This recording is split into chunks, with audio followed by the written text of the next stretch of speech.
everybody, and welcome to the Thursday live edition of Fair Territory with Ken Rosenthal. As you can see, Ken Rosenthal is not here. I'm your host for the next half an hour. I'm Alanna Rizzo, joined now by Alden Gonzalez, ESPN baseball reporter. Always appreciate Alden taking the time to be with us. Make sure you load up the questions in the chat.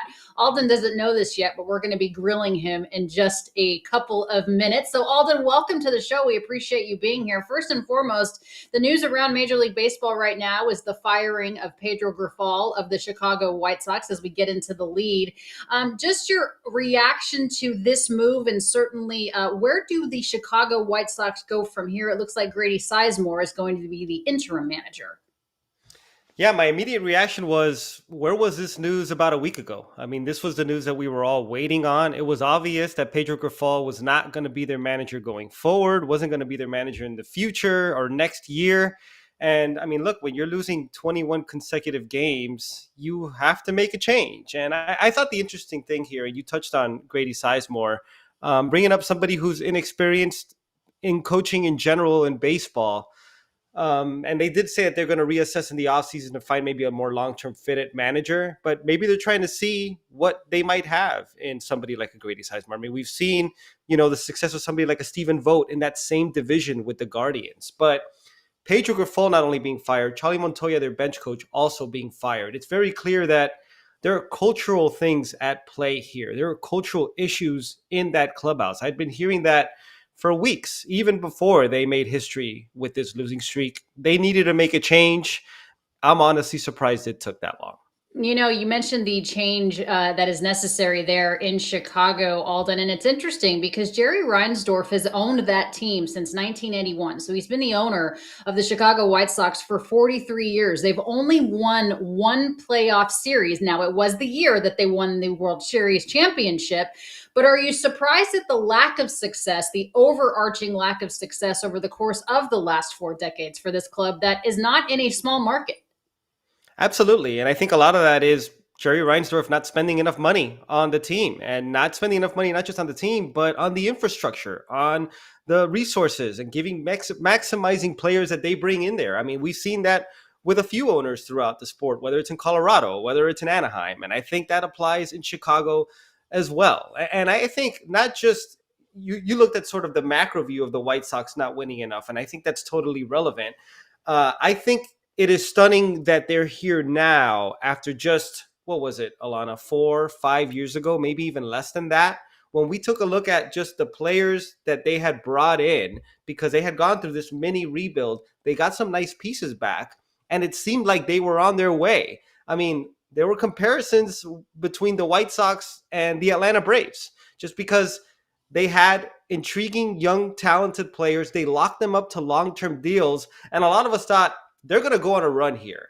And I mean, look, it's not like they didn't have any success, right? They won a division. They made the playoffs another year. But this run was supposed to last a lot longer. And there's a lot that went into that not happening. Some people would point to bringing in Tony La Russa, another Jerry Reinsdorf's move, obviously. But there were some players that just didn't develop at the rates that they thought.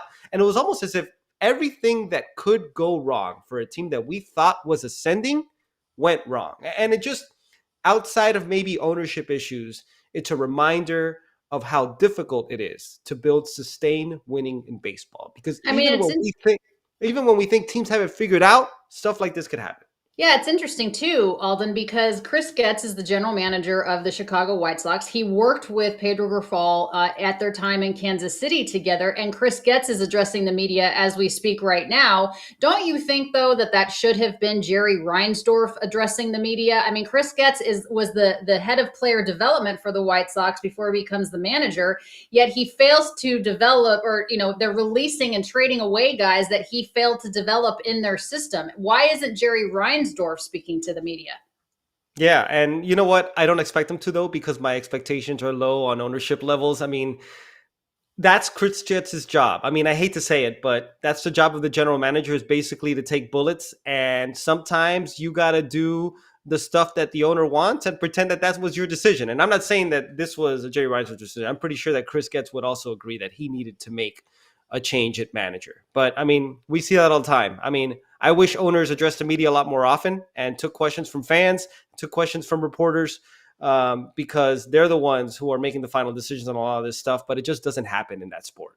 Yeah, I wish owners would also spend money because you know that they can. I mean, they've only given one really big contract. That was to Andrew Benintendi, and it was $75 million. They're not even in the $100 million category. And this is not Milwaukee. This is not Cincinnati. This is Chicago. All right, shifting our focus, Alden, a little bit. You just wrote an article for ESPN on Shohei Ohtani's progress as far as getting back to being a two-way player. Obviously, he's just hitting this year as a DH for the Dodgers, but he wants to be back on the mound. What can you tell us?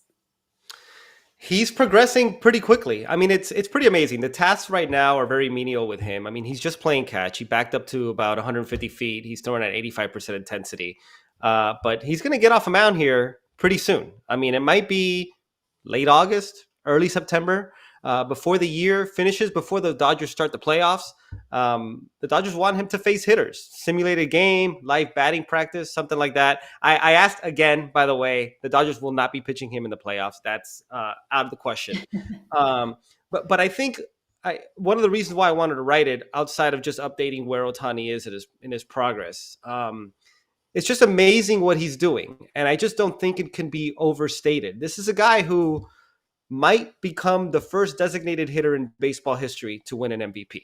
He's doing it coming off his second major elbow surgery. He's doing it while he's rehabbing as a pitcher in hopes of being the first two-way player in more than 100 years. Oh, and by the way, Babe Ruth, as a reminder, only did that for about 2 years. Ohtani has already done it for 3. His hope is to continue to do that for the rest of his career. And I just think it's astonishing. And just, listening to the Dodgers just sort of talk about the way Shohei has gone about it, his attention to detail. I mean, on a team with Clayton Kershaw, by the way, stands out among anybody else. It's almost like you have to be that way in order to do the thing that nobody else has ever done. I mean, I'm talking about like during spring training, if the tee was an inch too low, an inch too high, he would notice. At one point, the batter's box had sprayed onto the mat in the batting cage. The dimensions were off from Dodger Stadium. He noticed that. He asked that they change it. And he's been just that meticulous about just his throwing program. As people on the team told me, every single throw that he makes matters. He puts so much into everything. And it's why, although it seems so unlikely that he's going to be a two-way player long-term, the Dodgers can't doubt him because he cares that much about it. Yeah, it's insane. $700 million. And it just goes to show you how valuable of a player he is to the team as well, especially if they can get to the postseason again and win it. Let me ask you this. Mookie Betts is on the come. He's coming back soon. Would you put him back at shortstop? I believe that's the plan for him. I would put him back in the outfield. What is your take on it? I think, and I think there are some members of the Dodgers who might agree, that their roster works better if Mookie Betts moves back to right field. If you look at the Dodgers, just the outfield in general, they struggled to get production out of that position outside of Teoscar Hernandez. They know that Mookie Betts can do it. Obviously, he's a 6-time Gold Glover, and he would inject offense there. And the other side of that too is they would get some premium defense at shortstop because they could place either Miguel Rojas or Nick Ahmed at short. Those are Gold Glove caliber shortstops. And look, you need to be strong up the middle in the playoffs when the margins for error are really small, when defense really shows up, especially late in games. And here's the thing, he's going to come back initially as a shortstop. And I think he deserves that because the tasks that he took on, I mean, think about it. He was going to move from right field to second base full-time going into the year. And then all of a sudden they're like, oh, by the way, no, we need help at shortstop. Mookie, can you bail us out here? He learned that position, the hardest position on the field, made himself vulnerable. Okay. I mean, this is a superstar player. How many players would put themselves in a position like that, right? Where everybody's watching and, I mean, basically set up to fail. There's a position he hadn't played since high school. So I think you owe it to him to let him keep trying at shortstop. But there's no doubt that they're better off with a Miguel Rojas or Nick Ahmed defensively there, moving him to right field. And I think, and this will be my last point on this, but what Dave Roberts said yesterday makes sense, which is that, look, for now, they're really banged up. Max Muncy is not there. They need other guys to move around. So it's a lot easier to have Mookie Betts take down shortstop and then eventually tell him, hey, by the way, can you go to right field? But doing it the other way around, if you start in right field and all of a sudden they need help at shortstop, that would be really unfair to Mookie Betts. So doing it this way probably makes sense. Okay, I'd like your point there. I would put Mookie actually in center, leave Teoscar in right, and then leave Kevin Kiermaier in left. And I know Kevin Kiermaier obviously doesn't have the production offensively, but he's a hell of a defensive outfielder. So, but what the heck do I know? That's why I'm on this side and not managing a team. Let me ask you this, Alden. This is too close for comfort if you're a Dodger fan as far as the lead in the division right now. Just a 3-game lead. On paper, the Padres look pretty dang good. And AJ Preller was going to go forward at the deadline. They're going to get Fernando Tatis back. If you look at the NL playoff picture, is the West still the Dodgers to win, obviously? And what? How do you see this playing out? I think we have a division race. And I think if you talk to members of the Dodgers after last night's loss to the Phillies, they would say the same. And it's really interesting because not that the team takes it for granted, I wouldn't say that, but maybe people on the outside take for granted that, the Dodgers are going to win the National League West, right? Like the only year that they didn't win in this recent run is because the Giants went nuts and the Dodgers only finished 1 game behind them. And the thought about the Dodgers all year was the regular season, particularly August, September, was just going to be this really prolonged tryout for the playoffs, getting set for the playoffs. And all of a sudden, the Dodgers look up, and they're basically in a fight for their lives right now because the Padres look really good. The Diamondbacks look a lot like what they looked like last September and October when they made a run that nobody thought they were going to make. And it's about surviving for them. And Alanna, if you take a look at the schedules, the Padres have an incredibly easy schedule for the rest of this month. The Dodgers schedule is really difficult. They're not whole, okay? So it's difficult to judge the Dodgers right now. Mookie Betts is not there. Freddie Freeman missed some time. Guys have been in and out. They're waiting and hoping for Yamamoto to come back. Muncie's not there. So this is not their best version, but they need to figure it out. Because if they don't figure it out, they're going to lose the National League West. Yeah, which is insane to me because you look back a month ago and it seemed like they were running away with it. Now just a 3-game advantage. And you're right, they're not whole. They do have some reinforcements, including Mookie Betts. And actually, I wanted to give a shout out to our friends on the Philly show. Ruben Amaro knows Mookie Betts, obviously, from their time in Boston together. So I want to take a listen to that, obviously, coming up on that. If you look at a sneak peek of this, you can understand why Mookie is such a special player. Take a listen. But the only thing that may not be the time of my life is the stress that comes with playing short in the big leagues. Like you may only get 3 plays, but you better not mess them up. And it's like in the 8th inning, 1st and 3rd, 2 outs, and they hit you like a backhand that's a relatively routine backhand.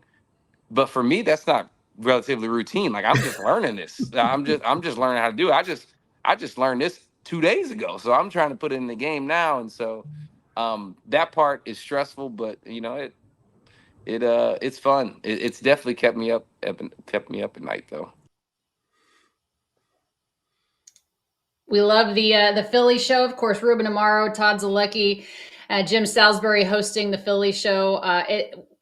Happy to have them on the Foul Territory Network. It's always good to see them. So I ask you this, Alden, just really quickly on Mookie. I mean, is there any other athlete that could have gone from right field to shortstop, back to the outfield if necessary? I mean, this guy is the most amazing athlete, not only on the Dodgers, but I think in baseball. Is it fair to say that?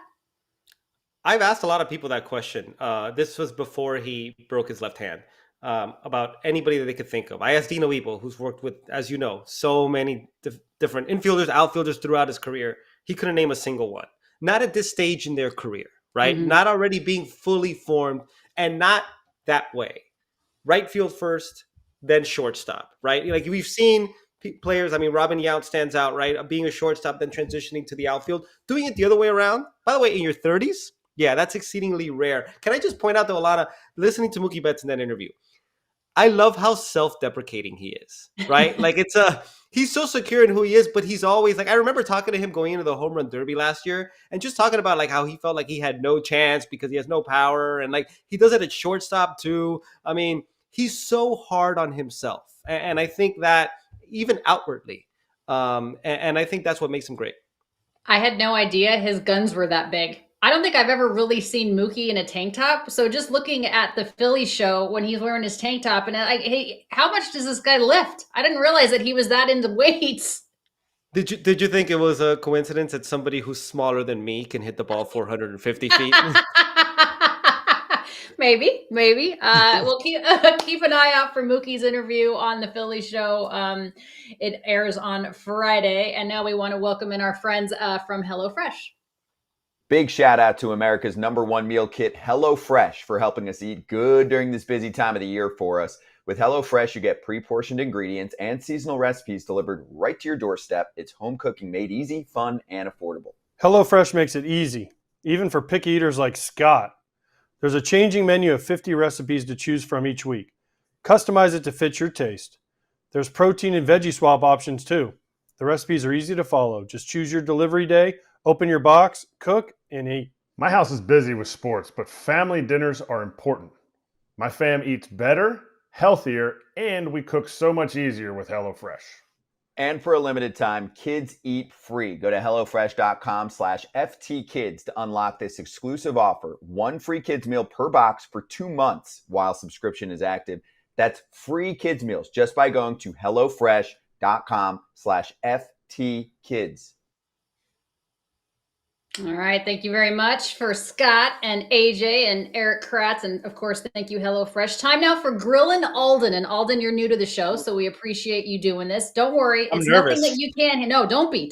It's just about baseball. You know baseball better than anybody. All right. So the first question is again regarding the Chicago White Sox. In your opinion, who were some legitimate candidates as far as the job is concerned? I mean, do you have like maybe 3 options? Drew Boggs wants to know.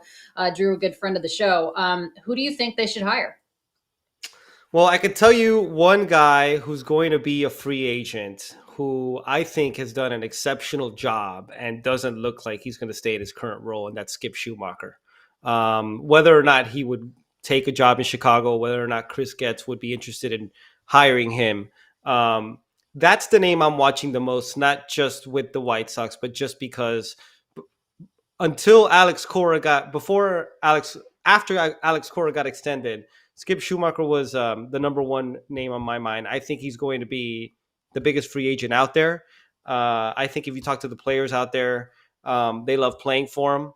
And I just think he wasn't interested in another teardown in Miami because it's not what he set up for. This was going to be a long process in Chicago as well. But he's proven to be somebody who's really good at nurturing young talent. Outside of that, I mean, look, there's such a wide spectrum of potential outcomes with a manager there. And I think they need to be completely open-minded and have a really drawn-out search, which is why letting go of Pedro Grifol now makes a lot of sense. But outside of that, I'm going to be really interested to see what Grady Sizemore could do. There's a reason why they put him in that job and not Charlie Montoya, who was the bench coach. That's typically how teams do it. They clearly want to see what they have in him, and I'd be really curious to see. They should be open to that too. I mean, this is not a desirable job, is it? I mean, no. I thought of the same thing with the Miami Marlins. I mean, who wants to manage the Marlins when it seems to be like a constant teardown? What would the intrigue be of being the White Sox manager? The fact that I'm struggling so hard to come up with it, Alanna, lets you know everything that you need to know, because I don't think the dynamics of that job are going to change until there is a commitment from ownership to spend in order to supplement an emerging young core. And you brought this up earlier in the show, and I'm glad you did. The biggest free agent contract in White Sox history is Andrew Benintendi. And this is not a knock on Andrew Benintendi, but when you think that you have players coming up, and I know a lot of different things happened with Yoan Moncada and Eloy Jimenez and those guys not developing or not staying healthy as much as they wanted, Andrew Vaughn, all those guys. But when you think you have that and you don't spend more in free agency, I think that's very telling as to what kind of resources you're going to put into this. And the White Sox Major League roster has a long way to go. Their farm system has a long way to go. So it has to be somebody who's really good at developing players and bringing them along. And whoever that guy is, he and Chris Getz are going to be tasked with changing the perception of that franchise and making it a desirable destination. But they can't do that if Jerry Reinsdorf doesn't help in that pursuit. And so far, there have been very few indications that he's willing to do that. In your opinion, are there any other managers, Alden, on the hot seat? I'm trying to go through it.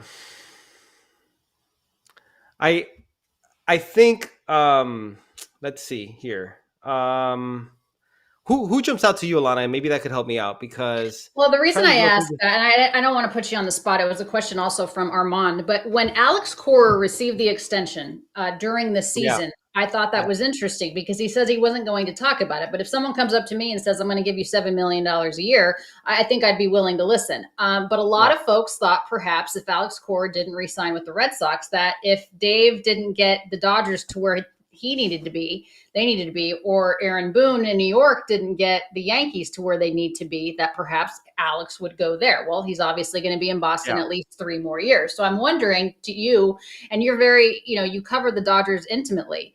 If Dave doesn't get the Dodgers out of the first round or get them deep into the postseason, is he on the hot seat?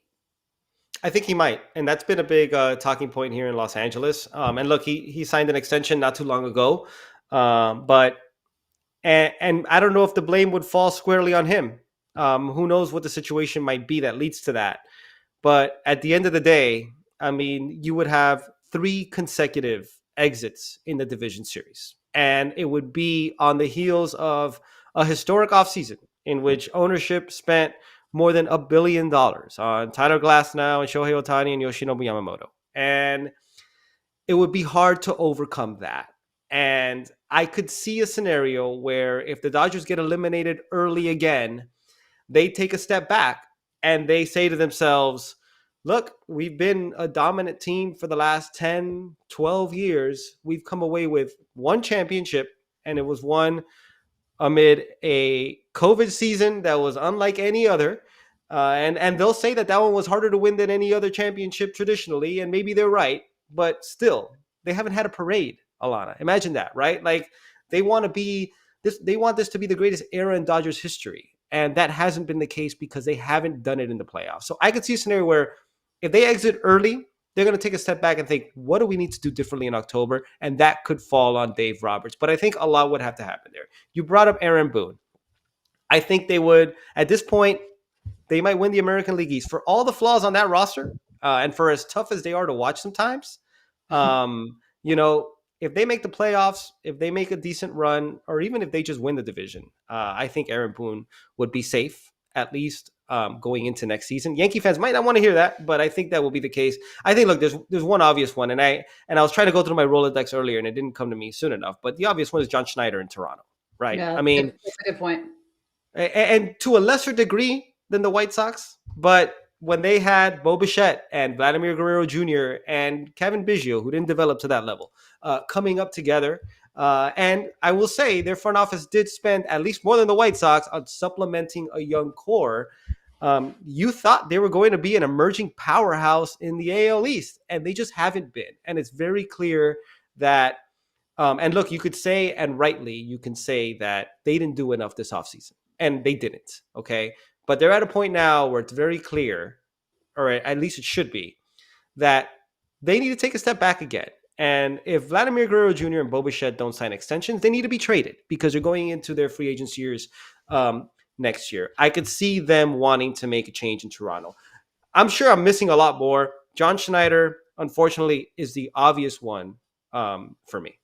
Yeah, I think I couldn't agree with you more. I think you hit the nail on the head with John Snyder, and I'm not certain that there are other managers right now that are on the hot seat. I think obviously Grifol is gone now, and John Snyder maybe not deservedly, but could certainly be next. All right, we're going to move on to what we call Dude and Dork, and I'm going to set you up for this. So it's each Thursday, Ken Rosenthal and I pick a Dude of the Week and a Dork of the Week. So for Dude of the Week, for me, it's somebody, Alden, that you're impressed by, somebody that did something, pretty good. So for me, it's going to be Christian Moore. Now he's a minor leaguer, obviously, that was called up to Double-A after 2 games in the minors, and then he ends up going 4 for 5 with a walk-off home run last night. So that to me is pretty impressive. Congratulations to him. The kid is trying to work his way to the big league level and ends up having a walk-off home run, a multiple home run game.